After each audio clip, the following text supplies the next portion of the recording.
बिस्मिल्लाहिर्रहमानिर्रहीम सल्लल्लाहु अलैहि वसल्लम। अस्सलाम वालेकुम क्लास 8। उम्मीद है आप सब खैरियत से होंगे।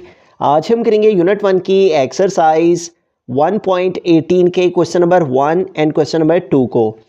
1.18 पे जाने से कबल हम यहाँ पे कंपाउंड प्रोपोर्शन की डेफिनेशन को अंडरस्टैंड कर लेते हैं, क्योंकि हमारे क्वेश्चन जो हैं वो कंपाउंड प्रोपोर्शन से रिलेटेड हैं। द रिलेशनशिप बिटवीन टू और मोर प्रोपोर्शंस, यानी ऐसा रिलेशन, ऐसा ताल्लुक जिसके अंदर दो या दो से ज़्यादा प्रोपोर्शन मौजूद हों, is known as compound proportion. उसे हम कंपाउंड प्रोपोर्शन कहते हैं। अब क्वेश्चन की तरफ चलते हैं।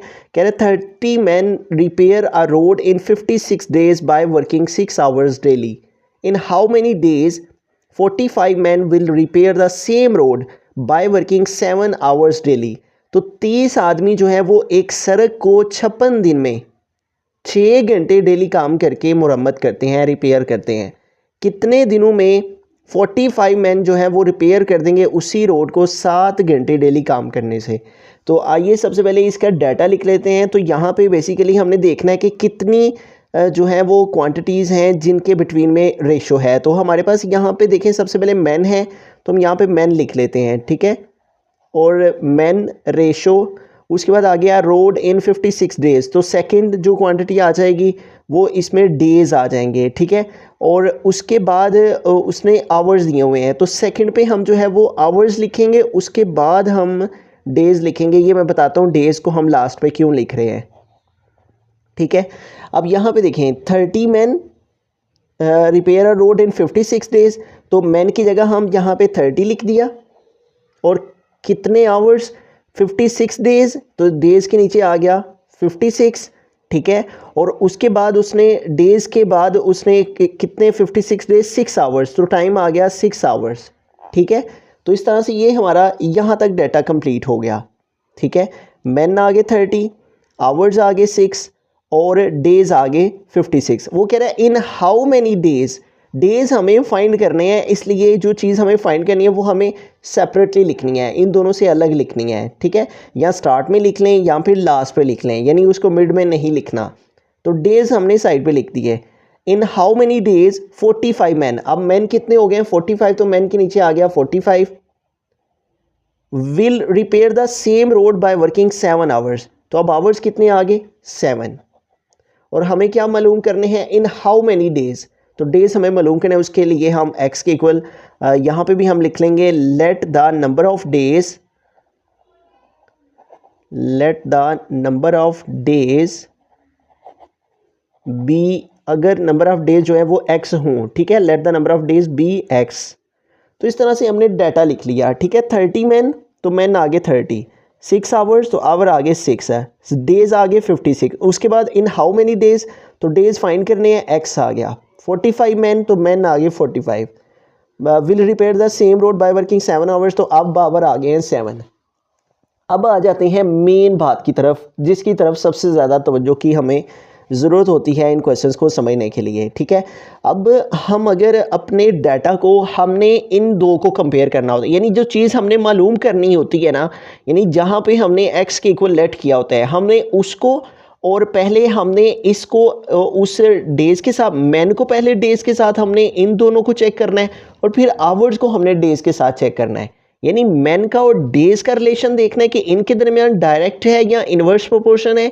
फिर हमने आवर्स का और डेज़ का रिलेशन देखना है कि इनमें कौन सा प्रोपोर्शन है, ठीक है। तो फिर उसके अकॉर्डिंग जो है वो हमें एरो लगाने हैं। अब सबसे पहले हम मैन और डेज़ का रिलेशन देखते हैं। तो मैन की जो मिकदार है वो देखें, मैन जो है वो बढ़ रहे हैं, यानी आदमियों की तादाद जो है वो क्या हो रही है, इंक्रीज हो गया है। पहले 30 हैं और अब कितने हो गए 45। तो अगर मैन बढ़ रहे हैं तो डेज जो हैं वो कम हो जाएंगे। वो कैसे, इन क्वेश्चन को समझने के लिए आपको अपनी प्रैक्टिकल लाइफ में आ जाना है, यानी अपनी रोज़मर्रा की ज़िंदगी के साथ इनको रिलेट करके देखना है कि अगर हम एक घर को तमीर कर रहे हैं और हम अगर उसमें कम मिस्त्री हमने लगाए हुए हैं, तो वो फिर ज़्यादा दिनों में घर को बनाएंगे, यानी कम मिस्त्री जो है वो ज़्यादा टाइम लगा के तो घर को तमीर कर। लेकिन अगर हम चाहते हैं कि घर जल्दी तमीर हो जाए, ठीक है, तो हम आदमियों की तादाद में इजाफा कर देंगे, तो घर जो है वो थोड़े दिनों में बन जाएगा, ठीक है। यानी आदमियों की तादाद बढ़ाने से जो डेज़ की तादाद है वो कम हो जाएगी, ठीक है। यानी नंबर ऑफ मैन इंक्रीज करने से नंबर ऑफ डेज जो है वो कम हो जाएंगे। तो एक क्वांटिटी के बढ़ने से अगर दूसरी कम हो रही हो, उल्ट हो रहा हो एक दूसरे के, तो इसे इनवर्स प्रोपोर्शन कहते हैं। तो मैन और डेज में फिर क्या है, इनवर्स प्रोपोर्शन है। और इनवर्स प्रोपोर्शन की सूरत में हमें एक एरो ऊपर को लगाना होता है और एक एरो जो है वो नीचे को लगाना होता है। ठीक है, आप इसका ऊपर को लगा दें, इसका नीचे को लगा दें, या इसका ऊपर लगा दें, इसका नीचे लगा दें, यानी ऑपोजिट एरो लगाना है, उल्ट एरो लगाना है। ठीक हो गया। तो आदमियों की तादाद बढ़ाने से दिन कम हो जाएंगे। ठीक है, जो काम जो है वो 30 आदमी 56 डेज में कर रहे थे, अगर आदमी बढ़ा दिए गए हैं तो वही काम 56 दिनों के बजाय कम दिनों में हो जाएगा। ठीक है, तो ये क्या है इन दोनों के बिटवीन में, इनवर्स प्रोपोर्शन। तो अब मैन और डेज के बिटवीन में हमने रिलेशन मालूम कर लिया। अब आवर और डेज का देखते हैं। आवर्स की तादाद बढ़ी है। ठीक है, आवर्स की तादाद बढ़ी है और आवर्स की तादाद बढ़ने से जो डेज हैं वो कम हो जाएंगे। ठीक है, यानी अगर एक जो है वो 6 आवर्स पहले काम कर रहे थे और 56 डेज में वो काम को मुकम्मल कर रहे थे, लेकिन उन्होंने कहा कि जो मैनेजमेंट थी या मैनेजर था या काम के ऊपर जो इंजीनियर था या जिसने भी इस काम को करवाना था, कॉन्ट्रैक्टर था, ठेकेदार था, उसने कहा कि हम 6 आवर के बजाय 7 आवर जो है वो हम काम करेंगे डेली, तो ताकि थोड़े दिनों में वही काम मुकम्मल हो जाए। तो इन दोनों के बिटवीन में भी देखें उल्ट हो रहा है, आवर बढ़ाने से दिन कम लगेंगे। ठीक है, तो यानी अगर प्रैक्टिकल लाइफ में हम इसको जोड़ते हैं तो वो काम जो हम 6 घंटे डेली कर रहे थे, अगर हम उसको 7 घंटे डेली करना शुरू कर दें तो वो 56 डेज़ के बजाय कम दिनों में हो जाएगा। तो इन दोनों के बिटवीन में भी इन्वर्स प्रोपोर्शन है, तो हमें ऑपोजिट एरो लगाने हैं। इसका ऊपर को लगाया है तो इसका नीचे को लगा लेंगे। ठीक है, तो इस तरह से इनके बिटवीन में हमने रिलेशन फाइंड किया। तो आदमी की तादाद बढ़ाने से वो हमने अंडरस्टैंड किया कि मैन और डेज में भी इन्वर्स प्रोपोर्शन, तो ऑपोजिट एरो लगा दिए, और आवर और डेज में भी इन्वर्स प्रोपोर्शन, तो इनके एरोस भी ऑपोजिट लगा दिए। अब अहम बात ये, जिधर ये एरो का हेड बना होगा, यानी जिधर तीर का निशान होगा, वो वैल्यू हमें नीचे लिखना होती है, और दूसरी वैल्यू जो है जिधर एरो की टेल होती है, जिधर एरो नहीं बना होता, वो वैल्यू ऊपर। और इनके बिटवीन में मैन और आवर के बिटवीन में मल्टीप्लाई का साइन यूज़ किया जाएगा, जबकि ये जो वैल्यू है जिधर एक्स है उधर हमें यहाँ पे इक्वल लगाना होगा। ठीक है, अगेन वही बात, जिधर एरो है वो वाली वैल्यू नीचे और जिधर एरो की टेल है वो वैल्यू ऊपर। ठीक है, और इधर भी जिधर एरो का हेड है वो वाली वैल्यू नीचे। ठीक है, और जिधर एरो की ये टेल है वो वाली वैल्यू ऊपर। ठीक है, जिधर एरो का हेड है वो वैल्यू नीचे, जिधर एरो का हेड है वो वैल्यू नीचे, जिधर एरो का हेड है वो वैल्यू नीचे आ गई। ठीक है, और जिधर हमने जो चीज़ फाइंड करना होती है उसको एक तरफ लिखना होता है और उसके पहले हमें यहाँ पे इक्वल लगाना होता है, और बाकी की जो दो क्वांटिटीज़ होती हैं जो कि सारी दी होती हैं वहाँ पे मल्टीप्लाई का साइन लगाना होता है। ठीक है, अब इसको जो है वो हम सिंप्लीफाई करते हैं। यहाँ पे देखें 6 और 7 की कटिंग नहीं होती, 30 और 45 की नहीं होती। अगर हम इनको देखें 7 और 30 को देखें तो इनकी नहीं होती, जबकि ये 6 और 45 को देखें तो इनकी कटिंग पॉसिबल है। ठीक है, कैसे पॉसिबल है, 3 के टेबल से देखें, 3 2 टाइम 6 हो जाता है और 3 1 टाइम 3। ठीक है, यहाँ पे 4 हैं, 3 कंप्लीट हो रहे हैं, 1 आगे मूव हो गया, 15 हो गए, तो 3 5 टाइम 15, यानी 3 का टेबल अगर हम 2 टाइम रीड करें तो 3 2 टाइम 6 और 3 15 टाइम 45। ठीक है, तो रिमेनिंग क्या रह गया, 30 ओवर 15 मल्टीप्लाई 2 ओवर 7। मैं यहाँ पे भी कटिंग सारी कर सकता हूँ, लेकिन मैं इसलिए स्टेप का इजाफा कर रहा हूँ ताकि आपको सारी कटिंग जो है वो अलग-अलग से वाज़ेह तौर पे समझ आ सके। तो यहाँ पे हमने जस्ट 3 के टेबल से इन दोनों को कट किया है, 3 2 टाइम 6 और 3 15 टाइम 45। अब यहाँ पे देखिए ये 30 है, ये 15 है, ये दोनों 15 के टेबल से डिवाइड होते हैं। 15 1 टाइम 15 एंड 15 2 टाइम 30 होता है। 15 को अगर 15 का टेबल 2 टाइम रीड करें तो 5 टाइम 10, 0 आ गया, 1 कैरी, 2 1 टाइम 2 और 1 3, 30 आ जाता है। अब रिमेनिंग क्या रह गया, 2 मल्टीप्लाई 2 2 2 ज़ार क्या आ जाएगा, 4 ओवर 1 मल्टीप्लाई 7 1 7 टाइम 7, यानी ऊपर वाले को ऊपर वाले से मल्टीप्लाई कर दिया और नीचे वाले को नीचे वाले से।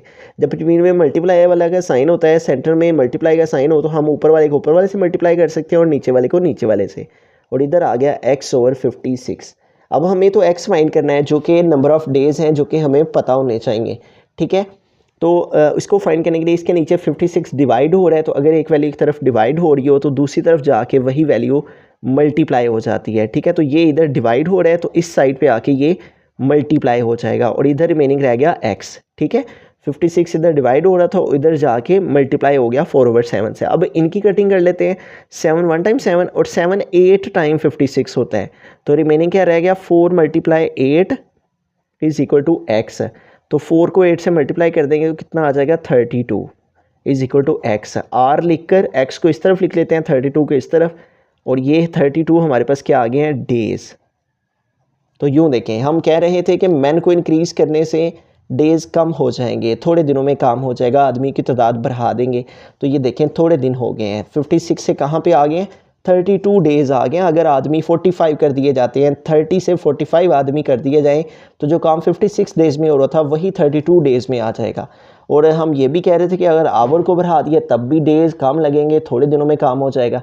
देखें पहले 6 आवर्स में काम हो रहा था, अब 7 आवर्स में जब काम हो रहा है, यानी ज़्यादा घंटे काम किया जा रहा है, काम करने की जो टाइमिंग है उसको बढ़ा दिया गया है, तो उसकी वजह से डेज़ कम लग रहे हैं, यानी 32 डेज़ लग रहे हैं 56 डेज़ के बजाय। आई होप कि आपको जो है वो ये क्वेश्चन समझ आ गया होगा। आइए क्वेश्चन नंबर 2 की जानिब। बिस्मिल्लाहिर्रहमानिर्रहीम। क्वेश्चन नंबर 2 की जानिब चलते हैं। क्वेश्चन नंबर 2 है, if 60 women spin 48 kg of cotton by working 8 hours daily, how much cotton will 30 women spin by working 12 hours daily. तो इस क्वेश्चन में वो कह रहे हैं कि अगर 60 औरतें जो है वो 48 किलोग्राम कॉटन को स्पिन करती हैं बाय वर्किंग 8 आवर्स डेली, रोज़ाना 8 घंटे काम करने से। अब स्पिन करने का यहाँ मतलब ये है, पुराने ज़माने में एक मशीन होती थी जिसके ऊपर कॉटन को, रुई को डाल के तो इस तरह से स्पिन किया जाता था, घुमाया जाता था। इसे कहते हैं सूत काटना, इसे कहते हैं, ठीक है। तो वो कह रहे हैं 60 औरतें 8 घंटे रोज़ाना काम करके तो 48 किलोग्राम सूत काट लेती हैं। How much cotton will 30 women spin by working 12 hours daily. और अगर औरतों की तादाद 30 हो जाए और डेली आवर्स की तादाद 12 हो जाए तो तब कितने किलोग्राम वो सूत काट लेंगे, ठीक है। तो इससे क्या होता था, इस मशीन के ऊपर कॉटन को डाल के तो स्पिन किया जाता था, इस तरह घुमाया जाता था, उससे धागा बनता था, ठीक है।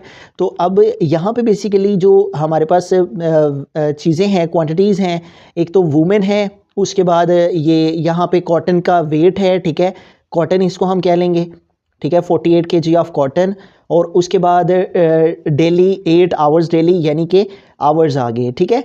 तो अब इन सारी चीज़ों को हम यहाँ पे लिख लेते हैं। जो चीज़ हमने फाइंड करनी है उसे हम लास्ट पे रखेंगे, ठीक है। हाउ मच कॉटन हमने जो है वो फाइंड करनी है, इसलिए कॉटन को मैं एक साइड पे यानी अलग लिखूंगा और बाकी दो क्वांटिटीज़ को इधर लिख लेंगे। वुमेन की तादाद है उसको लिख लेंगे, ठीक है, वुमेन, और रेशो, उसके बाद आवर्स, ठीक है, टाइम। तो अब सबसे पहले उसने कहा है कि 60 वुमेन, तो वुमेन की जगह आ गया 60, ठीक है, और आवर्स कितने डेली 8 आवर्स, तो यहाँ पे आ गया 8, और कितना कॉटन है 48 kg, तो यहाँ पे आ गया 48। और उसके बाद आगे चलें तो उसने कहा है how much cotton will 30 women, तो कॉटन हमने फाइंड करना है, उसके लिए हम जो है उसको लेट कर लेंगे, एक्स की इक्वल यहाँ पे भी लिख लेंगे, let the amount of cotton be x K G, ठीक है, कि हम इसको एक्स के इक्वल लेट कर लेंगे। और हाउ मच कॉटन ये हमने फाइंड करना था, एक्स के इक्वल लेट कर लिया। 30 वुमेन, तो अब वुमेन कितनी हो गई हैं 30, और जबकि आवर्स कितने हो गए 12 आवर्स, तो यहाँ पे आ गया 12। अब हमने जो है वो इनके बिटवीन में रिलेशन फाइंड करना है कि कौन सा कंपाउंड रिलेशन जो है इन क्वांटिटीज़ के बिटवीन में है। सबसे पहले देखें तो अच्छा, ये जितनी भी चीज़ें हैं इनको अगर हम अपनी प्रैक्टिकल लाइफ में, रियल लाइफ के साथ जो है वो अगर इनको उसको सामने रखते हुए समझेंगे तो ज़्यादा आसानी से समझ आ जाएगी। कि अब देखें औरतों की तादाद कम की जा रही है, पहले 60 वुमेन है और 48 किलोग्राम कॉटन है, ठीक है। अब वो 48 किलोग्राम ऑफ कॉटन को स्पिन कर रही थी, अब वुमेन की तादाद कम हो गई है, ठीक है, तो औरतों की तादाद कम हो गई है, तो इसका मतलब जहां वो 48 kg कॉटन को स्पिन कर रही थी, वुमेन की तादाद कम करने से फिर कॉटन भी कम स्पिन की जाएगी, ठीक है। यानी औरतों की तादाद पहले 60 थी और 48 जो है वो kg स्पिन कर रही थी कॉटन को, अब ख़वातीन जो हैं वो 30 हो गई हैं, तो औरतों की तादाद कम की है, इसका मतलब कॉटन भी कम जो है वो स्पिन होगी। तो इन दोनों के बिटवीन में फिर कौन सा प्रोपोर्शन हुआ, डायरेक्ट प्रोपोर्शन, ठीक है। जैसा कि हमने प्रीवियस क्वेश्चंस में भी अंडरस्टैंड किया था कि अगर एक क्वांटिटी जो है वो डिक्रीज़ हो ठीक है। In it is a relation, direct proportion की डेफिनेशन पर हम आगे, it is a relation in which decreases one quantity causes the proportional decreases, यानी अगर एक क्वांटिटी डिक्रीज हो और उसकी वजह से दूसरी क्वांटिटी भी डिक्रीज हो तो इससे डायरेक्ट प्रोपोर्शन कहते हैं, ठीक है। औरतें कम हुई हैं तो कॉटन भी कम स्पिन होगा, तो इन दोनों के बिटवीन में डायरेक्ट प्रोपोर्शन, और डायरेक्ट प्रोपोर्शन के लिए मैंने दोनों एरो जो है वो ऊपर को लगा दिए हैं। अब आगे देखें, आवर्स को देख लेते हैं। अब काम की तादाद जो टाइमिंग्स हैं वो बड़ी हैं। काम की टाइमिंग पहले 8 आवर्स थी और 8 आवर्स में 48 जो है किलोग्राम कॉटन स्पिन की जाती थी। अब टाइम बढ़ा दिया गया है, टाइम 8 आवर्स से 12 आवर कर दिया गया है, तो अब टाइम की मिकदार में इजाफा कर दिया गया है। तो अगर टाइम बड़ा है तो फिर कॉटन भी ज़्यादा स्पिन होगी, ठीक है। 8 आवर्स से पहले तो 48 कॉटन स्पिन हो रही थी, अब आवर्स बढ़ा दिए गए हैं, तो टाइम बढ़ाने से कॉटन जो स्पिन हो रही है वो भी बढ़ेगी। तो हमने इसी डायरेक्ट प्रोपोर्शन के अंदर पढ़ा है कि अगर एक क्वांटिटी इंक्रीज़ हो और उसकी वजह से कॉजेज द प्रोपोर्शनल इंक्रीजेज, एक क्वांटिटी के इंक्रीज़ करने से दूसरी क्वांटिटी भी उसकी वजह से इंक्रीज़ हो, तो ये भी डायरेक्ट प्रोपोर्शन होता है, ठीक है। तो यहाँ पे इन दोनों के बिटवीन में भी क्या है, डायरेक्ट प्रोपोर्शन, इसलिए हम इसका भी एरो ऊपर को लगाएंगे, ठीक है।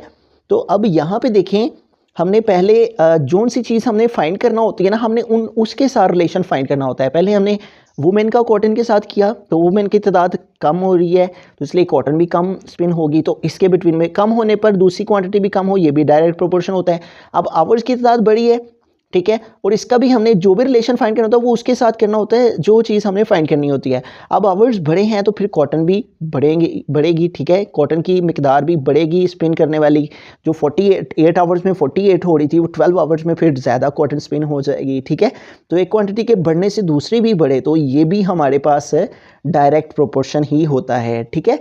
तो इसलिए इन सबके बिटवीन में डायरेक्ट प्रोपोर्शन है, वुमेन और कॉटन में भी, ठीक है, और आवर्स और कॉटन में भी डायरेक्ट प्रोपोर्शन है। इसलिए हम सारे एरो जो है वो ऊपर को आ जाएंगे, और जिधर ये एरो का हेड होता है, जिधर एरो का हेड होता है वो वैल्यू हम नीचे लिखते हैं, ठीक है। 60 नीचे आ जाएगा, 30 ऊपर, और इन दोनों क्वांटिटीज़ को जो कि हमें जिनकी सारी वैल्यूज़ मालूम होती हैं उनके बिटवीन में हम मल्टीप्लाई का साइन यूज़ करते हैं।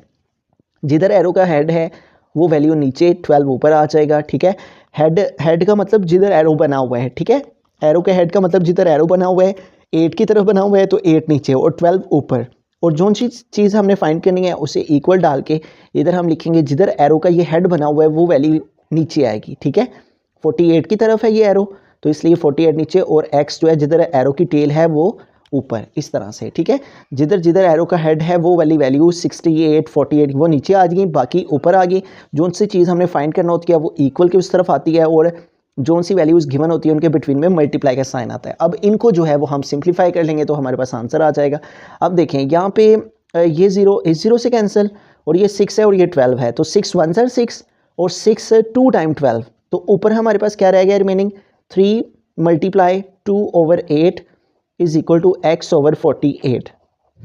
अब यहाँ पे देखिए ऊपर 2 है नीचे 8 है, तो इसकी भी कटिंग हो जाती है, ठीक है। 2 1 ज़र 2, 2 4 ज़र 8, तो यूँ ऊपर क्या रह गया रिमेनिंग, 3 मल्टीप्लाई 1 3 1 ज़र 3 over 4 is equal to x over 48। अब हमें x फाइंड करना है क्योंकि हमने कॉटन की मिकदार को, अमाउंट को फाइंड करना है और उसको हमने फाइंड आउट करना है, और x हमने फाइंड करना है, और x के साथ 48 डिवाइड हो रहा है। अगर एक वैल्यू एक तरफ डिवाइड हो रही हो दूसरी तरफ जाके मल्टीप्लाई हो जाती है। 48 इधर डिवाइड हो रहा है, जब ये इस साइड पे आएगा 3/4 के पास, तो 48 इधर आके मल्टीप्लाई हो जाएगा, ठीक है, इज इक्वल टू x। अब यहाँ पे देखें ये 4 है और ये 48, इन दोनों की कटिंग कर लेंगे। 4 1 ज़र 4, 4 1 ज़र 4 और 4 2 ज़र 8, तो इस तरह 4 12 टाइम 12, 4 2 ज़र 8, 4 1 ज़र 48 हो जाता है। 4 1 ज़र 4 और 4 12 टाइम 48, तो रिमेनिंग क्या रह गया, 3 मल्टीप्लाई 12 रह गया।